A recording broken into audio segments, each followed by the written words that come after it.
प्रस्तावना। भारत के इतिहास में ऐसे कई महान व्यक्तित्व हुए हैं जिन्होंने अपने ज्ञान, नीतियों और दृष्टिकोण से न केवल अपने युग को प्रभावित किया, बल्कि आने वाली पीढ़ियों के लिए भी अमूल्य मार्गदर्शन छोड़ दिया। ऐसे ही एक अद्वितीय महामानव थे आचार्य चाणक्य। एक तेजस्वी विद्वान, एक असाधारण रणनीतिकार और एक नीतिकार, जिनकी बातें आज भी जीवन को नई दिशा देती हैं। आइए आज जानते हैं एक ऐसी प्रेरक कहानी जो चाणक्य नीति की शक्ति को दर्शाती है। एक कहानी जो बताती है कि बुद्धिमत्ता, धैर्य और संकल्प से कैसे कोई भी असंभव को संभव बना सकता है। कहानी, चाणक्य और वह एक वचन। विष्णुगुप्त उर्फ चाणक्य एक सामान्य ब्राह्मण थे, लेकिन उनका आत्मविश्वास और बुद्धिमत्ता असामान्य थी। मगध के राजा धनानंद के अन्यायपूर्ण शासन से वे अत्यंत दुखी थे।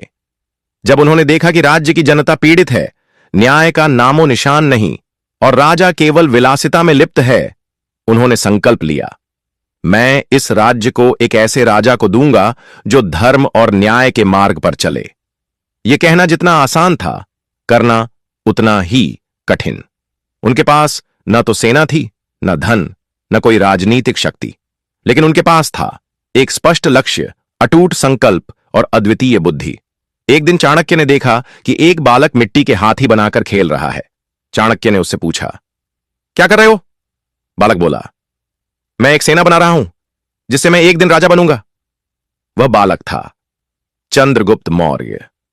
चाणक्य की आंखों में चमक आ गई। उन्होंने उसी पल निश्चय कर लिया, यही वह बालक है जो मेरा सपना पूरा करेगा। फिर शुरू हुआ संघर्ष। चाणक्य ने चंद्रगुप्त को शिक्षा दी, उसे राजनीति, युद्ध नीति, नेतृत्व और संयम सिखाया। दोनों ने मिलकर छोटे छोटे राज्यों से समर्थन लिया, सेनाएं बनाईं और अंततः एक दिन मगध पर आक्रमण कर उसे जीत लिया। चंद्रगुप्त राजा बना, एक ऐसा राजा जो धर्म और नीति से शासन करता था। और इस प्रकार चाणक्य ने अपने वचन को निभाया। सीख, मॉरल। परिस्थितियां कैसी भी हों, यदि लक्ष्य स्पष्ट हो और संकल्प अडिग हो तो कोई भी बाधा तुम्हें नहीं रोक सकती। शक्ति केवल हथियारों में नहीं होती, वह बुद्धि और दूरदृष्टि में भी होती है। सही मार्गदर्शन और अनुशासन किसी को भी राजा बना सकता है। अगर तुम भी जीवन में कुछ बड़ा करना चाहते हो तो चाणक्य बनो अपनी सोच में और चंद्रगुप्त बनो अपने कर्मों में।